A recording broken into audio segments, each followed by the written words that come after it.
Rogo-vos, irmãos, que noteis os que promovem dissensões e escândalo contra a doutrina que aprendeste. Desviai-vos deles. O 18 fala assim: porque os tais não servem a Cristo, nosso Senhor, mas ao seu ventre, com palavras suaves e lisonjas que enganam os corações dos inocentes. Pois a vossa obediência é conhecida a todos. Comprazo-me, portanto, em vós, e quero que sejais sábios para o bem, mas simples para o mal. E o Deus da paz em breve esmagará Satanás debaixo dos vossos pés. A graça do nosso Senhor Jesus Cristo seja convosco. Irmãos, as coisas, elas vão tomando um vulto, elas vão tomando formas, e muitas vezes nós não entendemos certas coisas que acontecem em nossas casas, em nossas famílias, na vida profissional que nós temos, em nossos sentimentos. Muitas vezes nós ficamos em dúvidas quanto ao respaldo de Deus, a palavra, concernente às nossas vidas.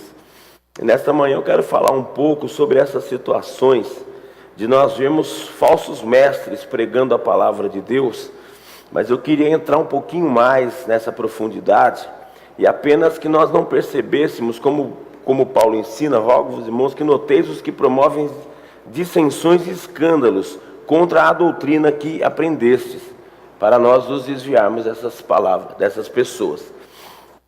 Muitas vezes, e eu entendo, veja bem a minha posição: Mateus, você tem como dar uma limpadinha a mais na minha voz? Eu estou achando que está muito grave, principalmente aqui no meu retorno. E a minha voz não é muito boa, e eles sofrem bastante. Por isso que eu sempre peço para eles, porque se ela embola muito, aí eu não me ouço e daí eu começo a falar alto. Eu não gosto de falar alto. Acho que não é no tom de volume da minha voz que a gente aprende, mas sim numa boa sequência. Tenta dar uma limpadinha nela para mim, por gentileza. Aí agora já ficou melhor. Não vou mandar você mais para a missão, filho. Deve fazer falta aqui, né? Se você deixar zoar de novo, você vai ver só. Além de não ir para a missão, o pastor vai ficar na tua sombra o dia inteiro.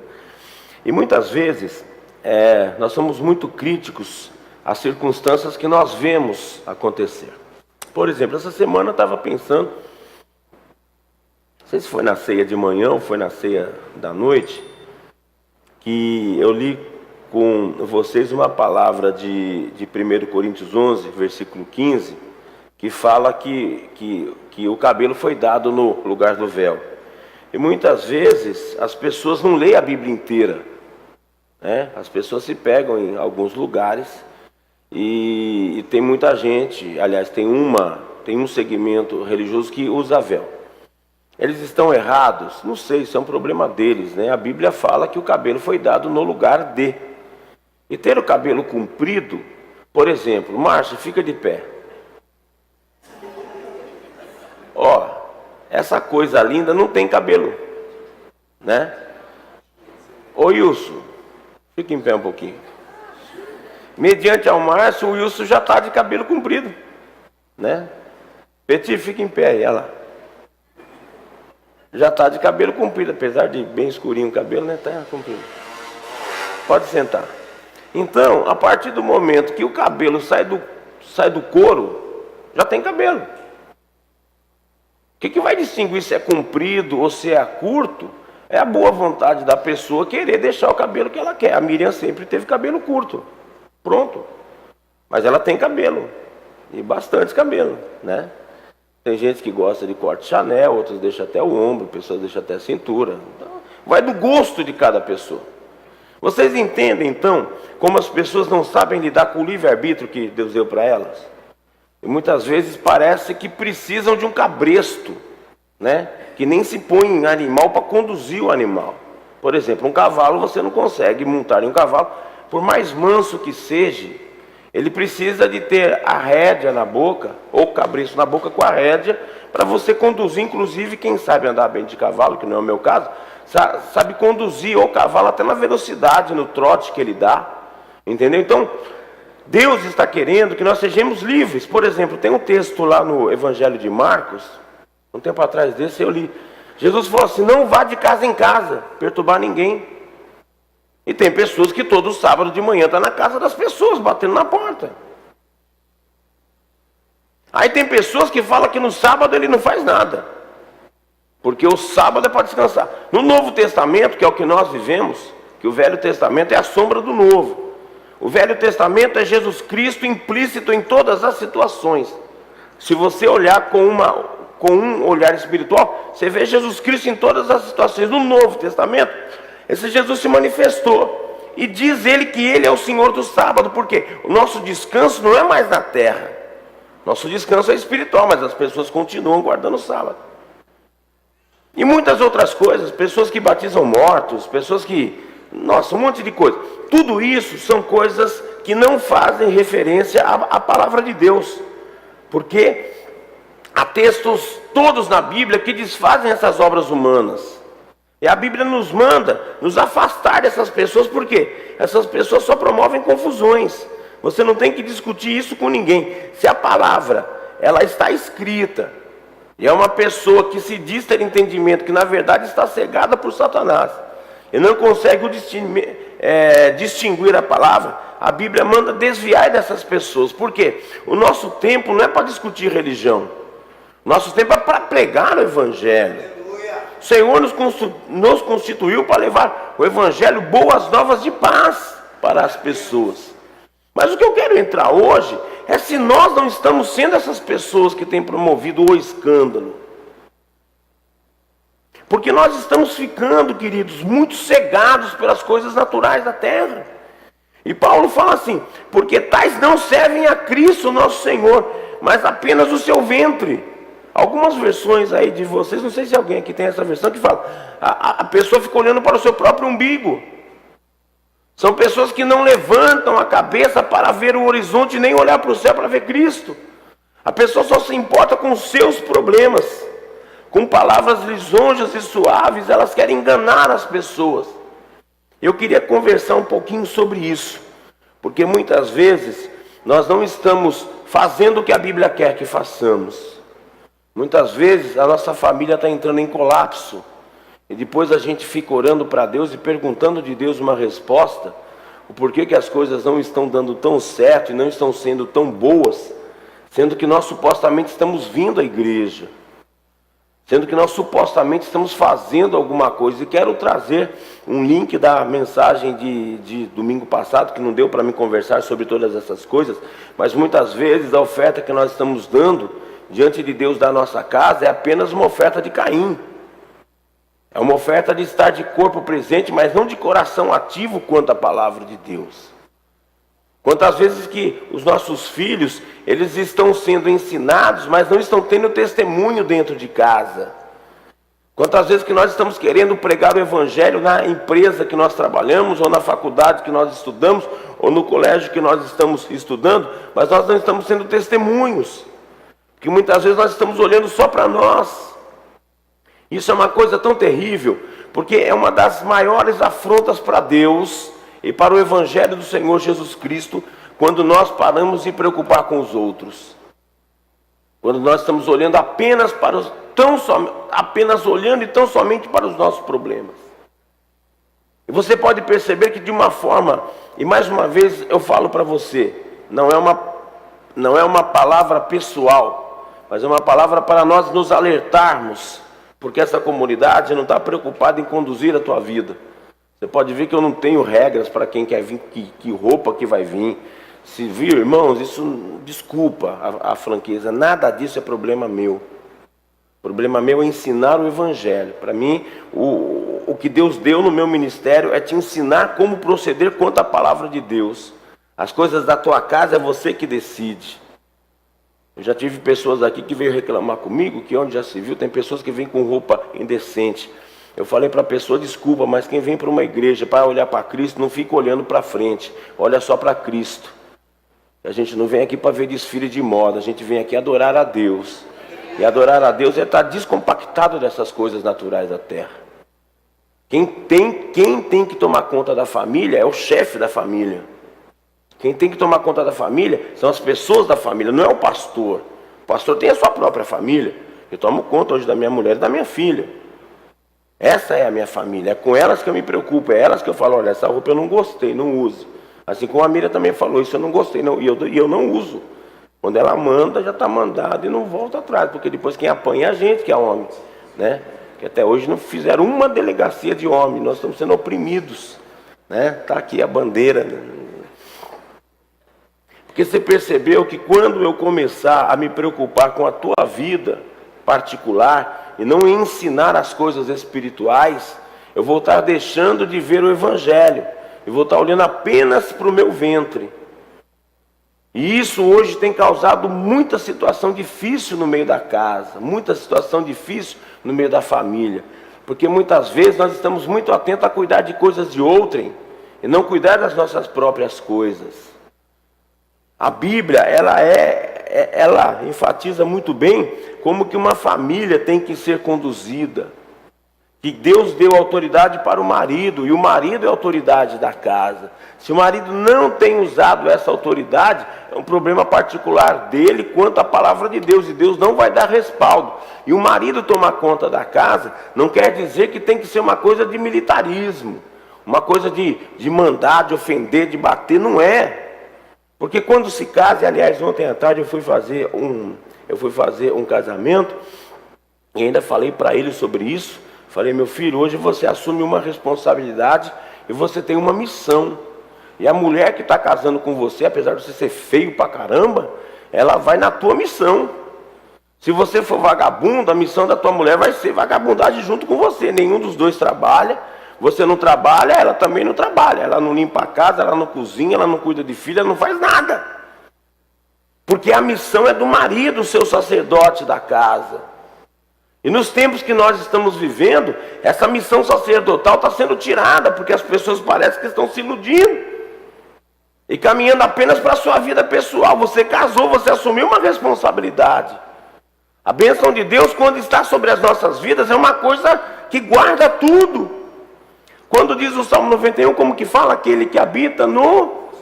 E o esconderijo é a palavra. O esconderijo do Altíssimo é a proteção com que a palavra traz às nossas vidas. E muitas vezes nós não queremos mais o esconderijo sobre as nossas vidas, e nós queremos viver da forma que dá certo. Aí você põe um filho no mundo e não toma conta do seu filho. E quem tem que tomar conta do filho é o pai com a mãe, não é a professora. A professora vai ensinar cultura. A professora vai ensinar a ler, a escrever, mas um bom dia, boa tarde, quem ensina é a casa. Dá licença, quem ensina é a casa. Não falar palavrões, quem ensina é a casa. E a casa é o pai com a mãe.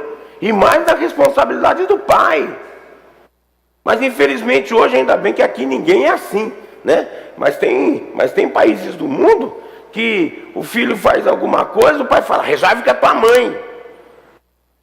Vou usar um pouquinho dos meus irmãos da Assembleia. Ô varão, o negócio é diferente, rapaz. Teve problema em casa, chama todo mundo, senta e conversa.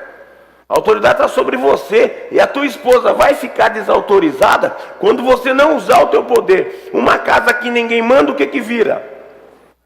Bagunça. Aí quando a bagunça está institucionalizada, aí começam as agressões verbais, começam as agressões físicas. Aí pai e filho, pai acha que espancando o filho traz o filho para um caminho e não traz. Eu tenho atendido muitas pessoas que estão com problemas graves dentro da família. E a palavra que eu falo é o seguinte, plante amor lá dentro agora. Porque tudo de ruim que tinha que acontecer, já aconteceu. Só tem uma coisa que afasta o mal das nossas vidas, é o amor. É o amor de Deus demonstrado em Cristo, o amor de Cristo demonstrado em nós, e nós temos que demonstrar o amor para a nossa família. Um filho quando se perdeu nas drogas, uma filha quando saiu de casa se perdeu, você só vai trazer aquela pessoa de volta com amor. Porque teve um tempo que era mais fácil você ensinar na palavra, não faça, não vai sair, não vou deixar. Nós nos omitimos de fazer isso. Sabe por quê? Estávamos olhando apenas para o nosso umbigo. Estávamos apenas preocupados com a nossa condição de pai ou com a nossa condição de homem e não fizemos a palavra de Deus agir dentro de nossas casas. E quando nós não fazemos a palavra de Deus agir em nossas casas, cria-se uma lacuna de ensinamento. Vou ser bem sincero para você, Satanás não perde tempo. Quando você não entra com o poder de Deus, ele entra com as maldições dele. Ele teve coragem de enfrentar a Eva. Você já parou para pensar nessa parte? A audácia de Satanás se incorporar numa serpente e enfrentar a Eva, a segunda criação humana de Deus no jardim. Você imagine a proteção de inteligência que aquela mulher tinha. Porque Adão era um ser muito inteligente, a inteligência passou. E Satanás foi tentando. Algumas linhas teológicas levam coisas de... se fosse passar para os dias de hoje, 1 ano conversando com ela todo dia, enfrentando, até que ela cedeu. Agora você imagine nós. Muitas vezes só como criaturas, nem como filho.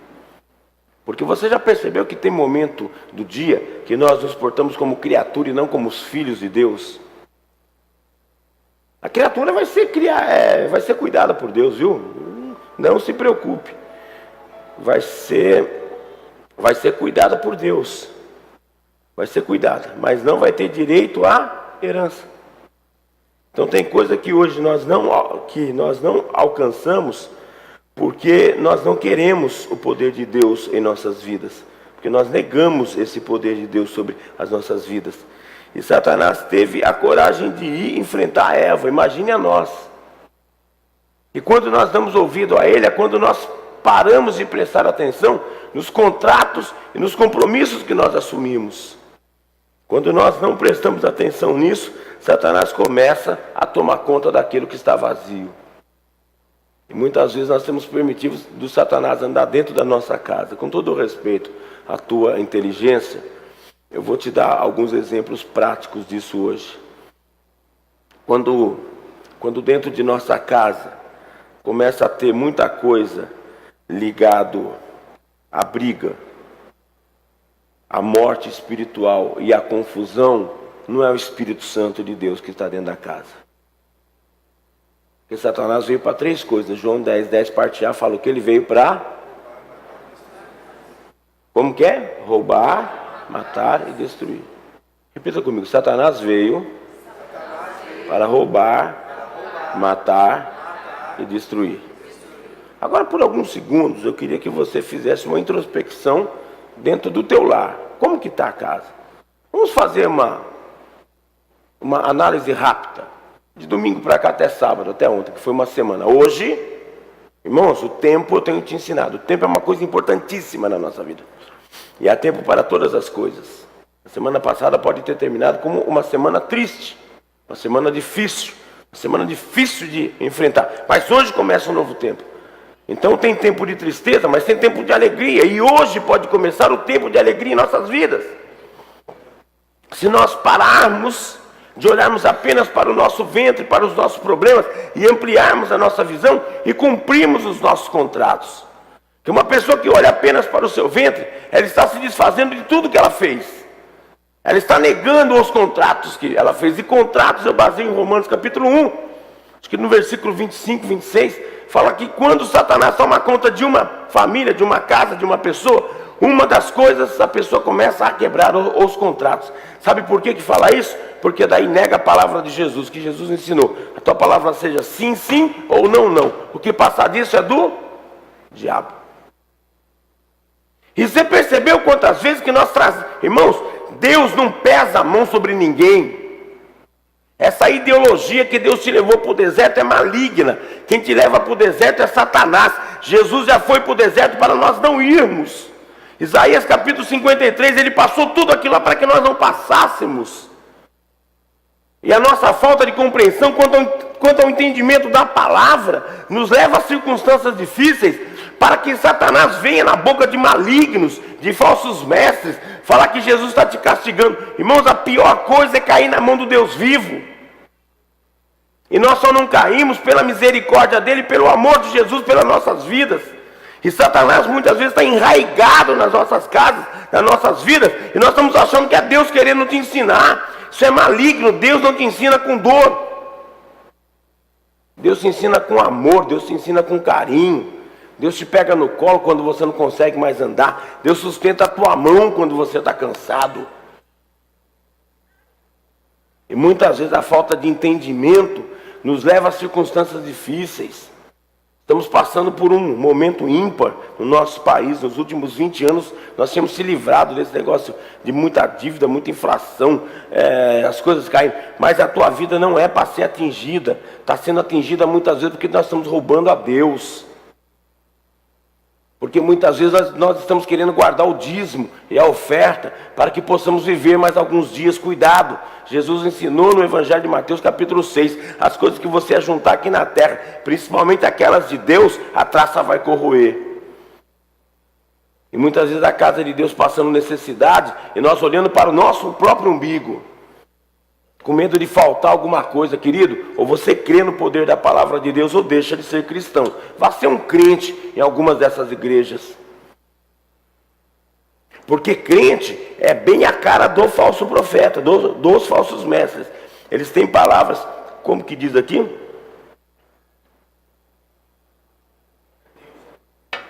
Eles olham apenas para o seu próprio ventre, com palavras suaves e lisonjas, engana o coração dos inocentes. O que nós vivemos é do poder da palavra de Deus em nossas vidas, querido. Jesus nunca prometeu que a coisa seria fácil, mas ele falou: eu venci o mundo, você também vai vencer. E muitas vezes nós não estamos vencendo porque nós estamos olhando apenas para o nosso umbigo, deixando de ser um cristão verdadeiro. Não deixe isso acontecer na tua casa. Você tem autoridade sobre teus filhos. Quem educa filho é pai e mãe, não é televisão. Quem educa filho é pai e mãe, não é celular. Você pode dar as coisas para o teu filho, dê o que você quiser, mas ensina teu filho a usar. Seja você o exemplo dentro da tua casa. Viu? Às vezes a gente gasta tempo com tanta coisa, esquece de dar tempo para os filhos. Cuidado, Satanás adota filhos, inclusive filhos de crentes. Porque o filho do cristão ele nunca vai adotar, porque nunca você vai dar chance para ele entrar dentro da tua casa. Porque teu filho vai estar coberto de muita correção, mas do mesmo tanto que você corrige, você dá o amor. Quando você fala não para um teu filho, dá um não com substância. Eu não vou deixar você ir por causa disso, disso e disso. Eu não vou deixar você usar isso por causa disso, disso e disso. Dê motivos. Não seja apenas não faça, faça o que eu mando e não faça o que eu faço. Mande e ensine teu filho, é autoridade sua. Marido e mulher têm que viver bem na presença de Deus. Tem divergências? Senta e conversa. Tem divergências? É para ter divergência. Ah, mas esse casamento não deu certo. Vai para o segundo, não vai dar certo. Vai para o terceiro, não vai dar certo. Vai para o quarto, não vai dar certo. Então o senhor está rogando praga? Não, porque o problema está em nós, não está nas outras pessoas. E ontem ainda fui bem claro. Falei, vocês estão casando para um fazer o outro feliz. Né? Porque as pessoas que querem ser felizes dentro de um casamento nunca vai alcançar nada, porque você está negando a palavra de Deus. A palavra diz: amei uns aos outros assim como Cristo nos amou. E quando a gente quer ser feliz, a gente não produz felicidade. Desculpa, se você não produzir, você não vai ter o que colher. E muitas vezes hoje nós estamos vivendo de enganos, de coisas que o mundo quer introduzir dentro de nossa casa. Mas o que nós temos que introduzir dentro da nossa casa é o poder da palavra de Deus. Essa vai trazer eficácia na nossa vida. Essa vai trazer o poder da palavra durante essa semana sobre a tua casa. Se você não tinha não é mania, se você não tinha a prática, todo domingo de manhã, abençoa o quarto dos teus filhos. Aí você vai abençoar, você vai ver que a semana melhorou, você vai começar a abençoar todo dia, porque a bênção dos filhos está sobre o pai e a mãe. E o pai e a mãe têm que estar na igreja para receber a bênção, para passar para eles. Eu já te ensinei várias vezes, quem dá todas as coisas é Deus, o Todo-Poderoso. Mas só consegue alcançar a Deus pelo nome de Jesus. Só consegue alcançar Jesus pelo Espírito Santo. Assim é a bênção quando vem de cima. Vem sobre o marido, vem sobre a mulher, vem sobre os filhos. Muitas vezes nós, pais, temos recebido a bênção sobre nós e não temos despachado para os nossos filhos. Principalmente se na tua casa já entrou aquela moda de bom dia pai, bom dia mãe. Ou às vezes tem filho que nem chama pai de pai, nem mãe de mãe, né? Chama de você. E aí Viu? Não é assim não. Quando o filho fala, benção pai, você fala, Deus te abençoe, toda a bênção que está sobre a tua vida, você derrama sobre a vida do teu filho. E cuidado com essa mania de casal também, de chamar um de pai e outro de mãe. Você não casou com a tua mãe, nem você casou com o teu pai, você casou com a tua mulher. E você casou com o teu marido, chama de meu amor, meu bem, meu monstro, meu feio, meu barrigudo, sua feia. Mas, oi pai ou mãe, viu? Não tem pai e mãe não, é marido e mulher, tem que ter transferência de autoridade, tem que ter respeito. Nós começamos a deixar o mundo entrar na nossa cabeça e tirar a visão espiritual. E desculpa, mais uma vez eu vou te falar, compromisso de Deus é com a palavra, não é com o ser humano. Primeiro, Deus não ouve ser humano, Deus ouve Jesus. Essas alusões, eu vou pedir para Deus, você não vai pedir nada, se você não falar em nome de Jesus, que essa oração chegue aos céus, Deus não te ouve, porque Deus não te vê. E cuidado com esses segmentos que falam muito de Deus e não falam de Jesus. E não falam do Espírito Santo, porque o Espírito Santo implícito em nós são as atitudes. Vocês lembram? Tem um livro da Bíblia que chama Gálatas. Alguém já leu? Se você não leu, procura achar na Bíblia. Começa do Velho Testamento, vai indo, né? Aí você vai decorando os livros. Tem um capítulo 5, versículo 19. E o fruto do Espírito é. Detalhe, eu tenho ensinado a você. Preste atenção nos detalhes da palavra. E o fruto do Espírito é, primeiro, o amor. Isso é quando a gente recebe o Espírito Santo. Porque o fruto é alguma coisa que foi plantada. Aí o Espírito Santo produz tudo aquilo. No versículo 22, e as obras da carne são. As obras da carne são, foi tudo que entrou com o pecado em nossas vidas. Depois dá uma lida da diferença entre o fruto do Espírito e as obras da carne. Então quando a pessoa fala assim, estou conversando com Deus, se não tiver Jesus no meio, pau, está falando com Satanás, porque inclusive Satanás pode ser o Deus da vida de muita gente. Amém? Um amém com um sorriso? Né? Porque a falta desses ensinamentos tem destruído as nossas famílias. A falta desses ensinamentos tem feito nossos filhos caminharem para o inferno. A falta desses ensinamentos tem trazido Satanás para dentro dos lares, e inclusive lares que frequentam igrejas. Coisa que me deixa mais triste é quando eu converso com alguém que trabalha no serviço de segurança pública e tem muita penetração dentro dos presídios de CDP e de penitenciária, e a pessoa já me falou, pastor, o que mais tem lá é filho de crente. Inclusive, esses dias teve um assalto lá na rua da minha casa, vizinho meu. Aí o bandido viu ela, a mulher com o cabelo comprido. A senhora é crente? Ela falou, senhor, eu falei, então paz de Deus, que a minha mãe é de tal igreja.